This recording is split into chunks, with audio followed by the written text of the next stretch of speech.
Film dibuka dengan memperlihatkan rombongan tentara Irak yang sedang membawa dua orang tawanan yang berasal dari negara musuh mereka yaitu Iran untuk dilepaskan di daerah perbatasan.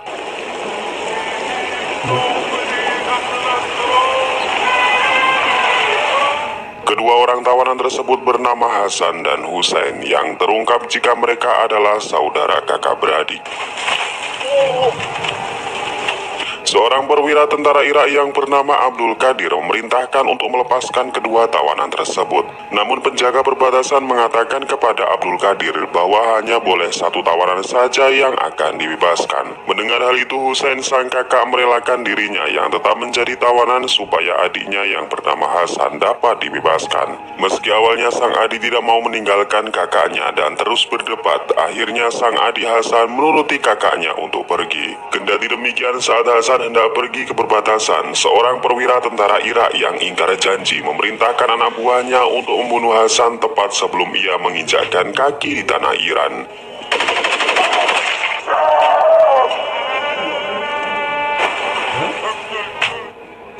Di sana Hussein yang melihat adiknya terbunuh langsung menangis histeris. Para tentara Irak yang kejam ternyata juga berencana akan membunuh Hussein. Namun sebuah kejadian yang mengejutkan terjadi di mana dari balik gelapnya malam, sebuah serangan dari seorang sniper Iran berhasil menghabisi satu persatu tentara Irak.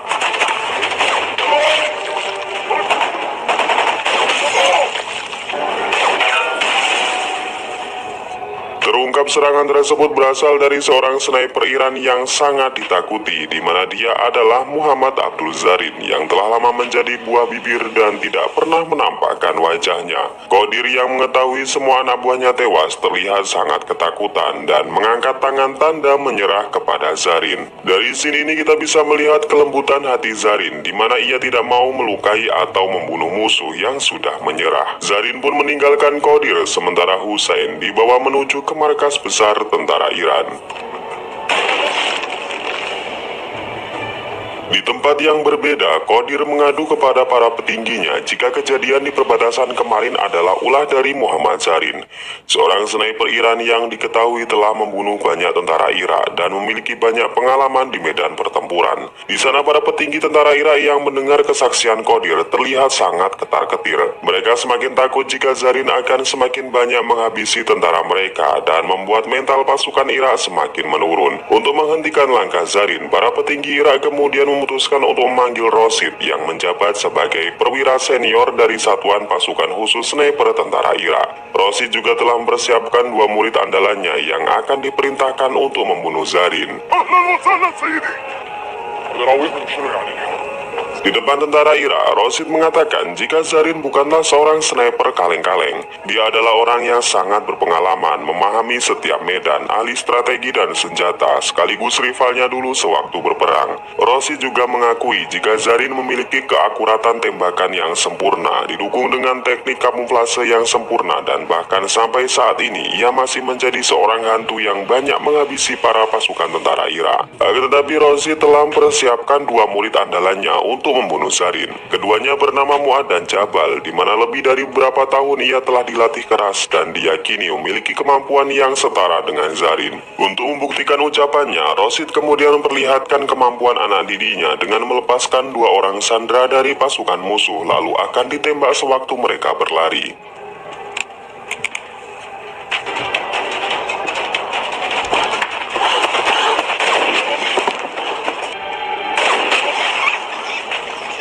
Sin kemudian menunjukkan markas besar pasukan Iran. Kita diperkenalkan dengan komandan pasukan Iran yang bernama Amir Reza.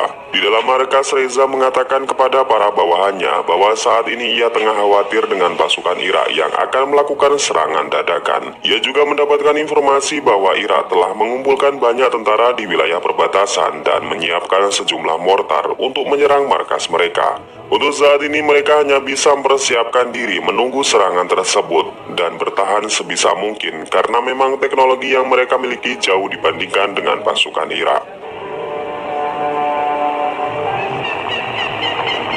Di wilayah musuh rupanya Zarin seorang diri berbekal dengan senjatanya tengah mengamati pergerakan musuh di dekat kamp pasukan Ira. Tak lama berselang Zarin mendapatkan perintah dari Amir Reza untuk kembali ke markas karena ada sesuatu hal yang sangat penting. Sebelum pergi kita akan kembali ditunjukkan kelembutan hati Zarin di mana ia memberikan roti untuk koloni semut tak jauh dari tempatnya bersembunyi. Hal itu mencerminkan bahwa Zarin yang mencintai dan menyayangi sesama makhluk Tuhan. Di markas besar tentara Ira, terlihat Rosid dan Kodir tengah berdiskusi mengenai lokasi yang sering digunakan Zarin untuk mengintai tentara mereka. Sebagai seorang rival sekaligus musuhnya, Rosid tentu sangat paham di titik mana sajakah seorang sniper bersembunyi tanpa diketahui oleh musuhnya. Di waktu yang bersamaan, ternyata Zarin tengah memberikan pelatihan kepada pasukan tentara Iran mengenai cara menjadi seorang sniper yang hebat. Selain harus memperhatikan di mana ia bersembunyi, seorang sniper juga dituntut untuk selalu tahan dalam kondisi apapun, baik panas dan hujan, serta sabar mengintai berdiam diri menunggu musuhnya.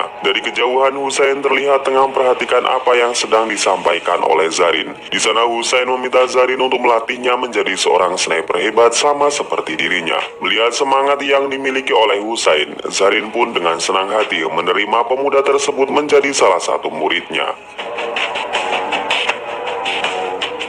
Scene kemudian berpindah di perbatasan di mana Rosid membawa dua orang anak didik kepercayaannya untuk menganalisis medan secara langsung. Sebagai seorang sniper berpengalaman, Rosid mampu membayangkan dengan detail kejadian di malam itu di mana Zarin berhasil menghabisi para tentara Irak. Rosid juga meriksa setiap bekas tembakan yang menembus kaca mobil. Di sana Rosid mampu mengetahui dan menganalisis titik di mana Zarin bersembunyi. Ketika hendak kembali ke markas, Rosid meminta Muad dan Jabal untuk mengawasi di daerah perbatasan.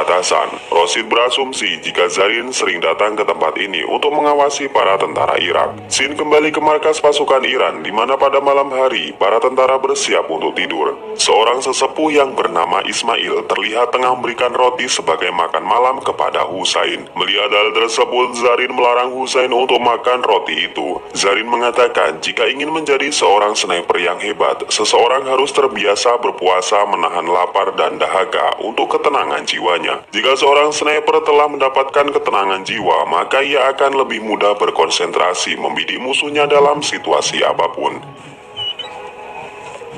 Keesokan harinya terlihat Zarin tengah melatih Husain, dimulai dengan latihan fisik yang ketat dan menguras tenaga.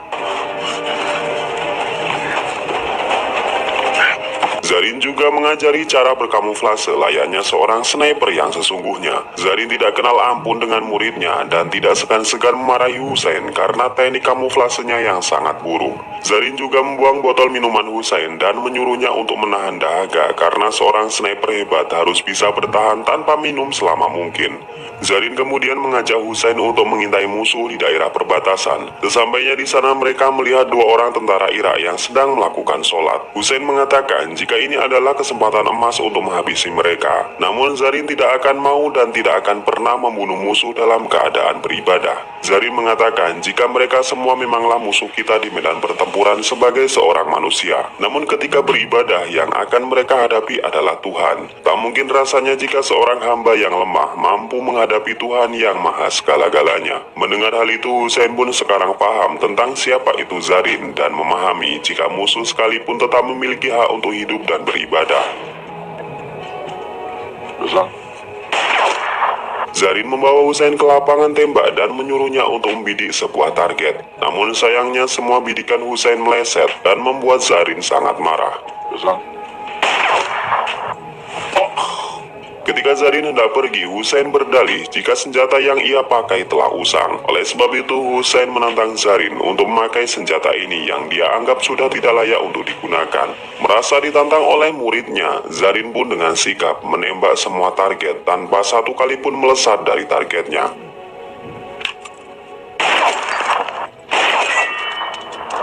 Zarin mengatakan jika seorang sniper hebat tidak tergantung dengan senjatanya, namun bagaimana skill individu dan konsentrasi seorang sniper dalam membidik targetnya. Mendengar penjelasan dan melihat bagaimana Zarin melakukan tembakan malah membuat Husain pesimis. Baginya untuk sampai kapanpun dirinya tidak bisa akan setara dengan Zarin atau setidaknya menjadi seorang sniper yang bisa diandalkan oleh negaranya. Mendengar ucapan dari mulut Husain membuat Zarin tambah kecewa. Ia pun pergi meninggalkan Husain seorang diri di tempat tempat tersebut.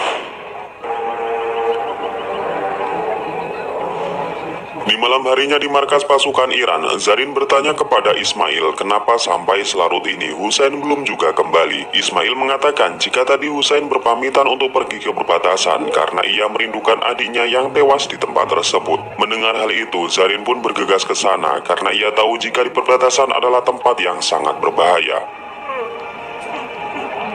Seperti yang telah kita tahu, Mu'ad dan Jabal sejak tadi telah berada di perbatasan untuk mengintai kedatangan Zarin. Di sana mereka menemukan Husain yang sedang menangis meratapi kematian adiknya. Mu'ad yang mengira itu Zarin langsung bergerak dan menodongkan senjatanya dari arah belakang. Namun dalam berselang sebuah tembakan sukses menembus kepala Mu'ad dan membuat suasana menjadi sangat tegang.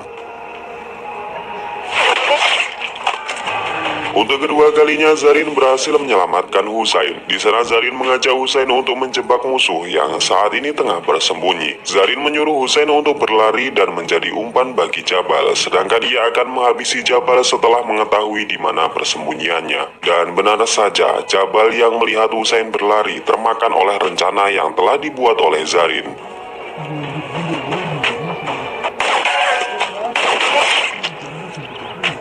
Keesokan harinya, jasad Mu'ad dan Jabal dibawa ke kamp pasukan Irak. Melihat dua murid kesayangannya dihabisi oleh Zarin membuat Rosid sangat murka. Ia kemudian merintahkan pasukannya untuk menyerang kamp pasukan Iran secara mendadak. Sedangkan ia sendirilah yang akan turun secara langsung sebagai sniper untuk memburu keberadaan Zarin.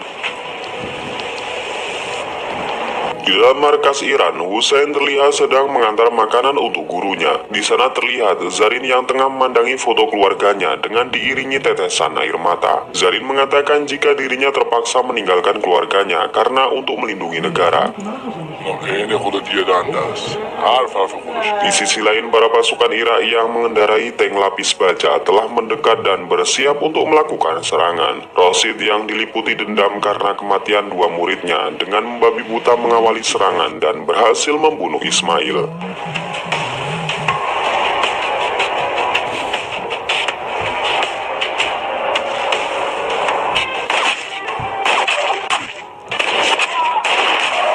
Mendengar kabar adanya serangan dari sniper musuh, Zarin pun bersiap menenteng senjatanya dan bergegas ke medan pertempuran. Kendati demikian, Kapten Reza melarang Zarin untuk pergi ke medan pertempuran karena menurutnya sniper musuh tengah memancing Zarin untuk keluar. Mendengar hal itu, Zarin pun dengan tegas mengatakan jika dirinya tidak takut dengan kematian. Ia sudah mempersiapkan segalanya dan bertawakal kepada Tuhan mengenai nasib dan juga keselamatannya. Salah seorang rekannya yang mendengar ucapan Zarin pun setuju. Menurutnya hanya Zarinlah yang dapat menghentikan sniper tersebut. Kedua tentara ini pun lekas maju ke medan pertempuran. Di garda terdepan, Zarin tidak bisa melihat keberadaan sniper musuh karena terhalang oleh kepulan asap. Ia pun memutuskan untuk maju seorang diri mencari tempat yang strategis untuk mencari keberadaan sniper musuh. Berbeda cerita dengan Rosid, ia yang lebih dulu datang diuntungkan dengan kondisi dan dapat dengan mudah melihat Zarin yang sedang berlari.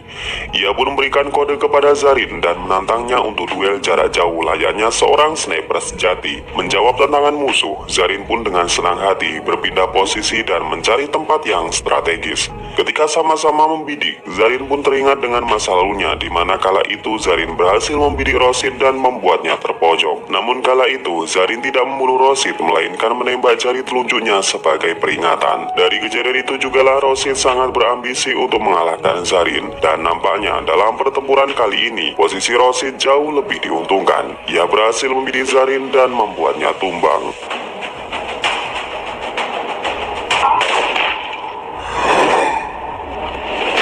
Merasa telah melumpuhkan musuhnya, Rosid pun menginstruksikan kepada pasukannya untuk maju dan menyerang kamp pasukan Iran.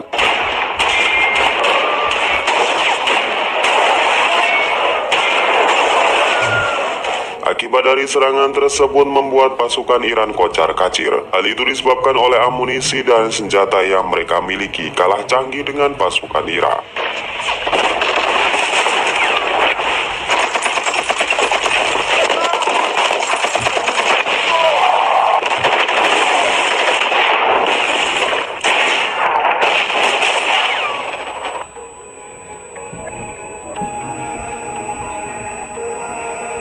Di tengah kekacauan ternyata Zarin belum benar-benar tewas. Rupanya tembakan Rosid hanya mengenai telinga kanannya. Zarin pun kembali bangkit dan membidik satu persatu pasukan Ira dengan senjata snipernya.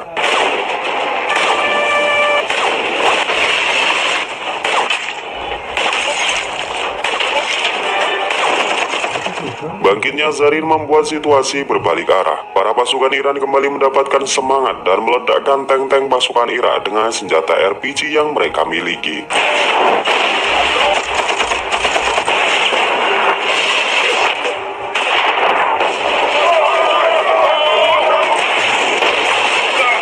Menyadari serangannya telah gagal, membuat Jenderal Qadir menarik kembali pasukannya untuk mundur. Dikala itu juga Zarin yang telah menemukan Rosid langsung membidik bahunya sebagai peringatan yang kedua kali.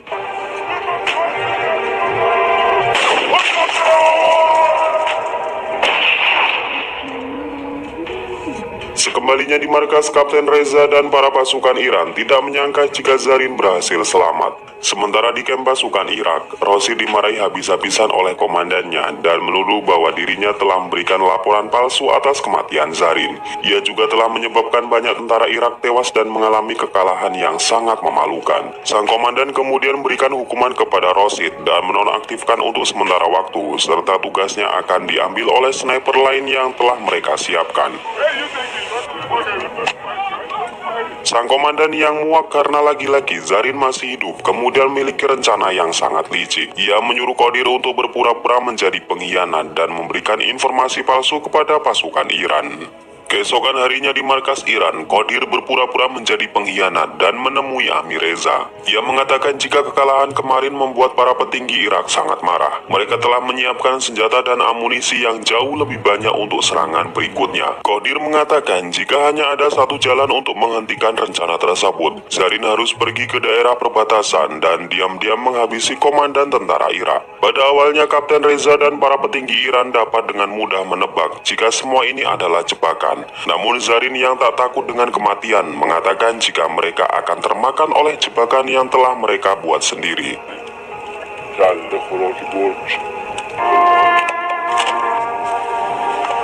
Di malam harinya, Zarin seorang diri pergi ke perbatasan dan menyusup di kamp pasukan Irak. Dan benar saja seperti yang sudah mereka duga jika ini semua adalah jebakan dan omong kosong yang keluar dari mulut Qadir. Ketika matahari pagi telah menyapa, terlihat para pasukan sniper tentara Irak telah menunggu kedatangan Zarin. Namun lagi-lagi Zarin selangkah lebih maju. Ia telah memasang beberapa jebakan dan membuat para pasukan Irak kewalahan.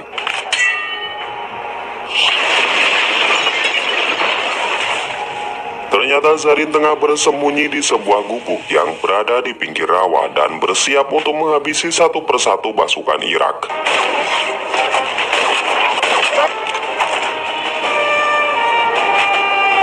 Sang kapten yang murka karena lagi-lagi rencananya gagal memerintahkan pasukan artileri untuk menembak ke segala arah.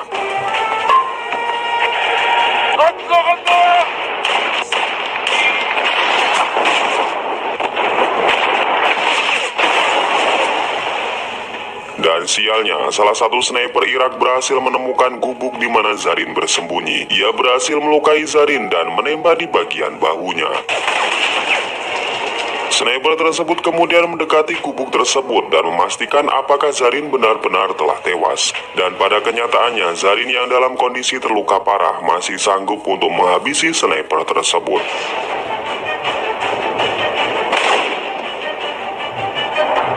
Sementara Rosid yang telah mengetahui posisi Zarin bersembunyi segera membidik kepalanya. Namun ternyata Zarin juga telah membidik Rosid, di mana dalam satu tembakan Rosid berhasil dihabisi dengan peluru yang melesat menembus teleskop senjatanya. Namun untuk kali ini Zarin yang terus dihujani oleh mortar tidak bisa lagi bertahan. Ia mengalami banyak luka dan syahid dalam medan pertempuran.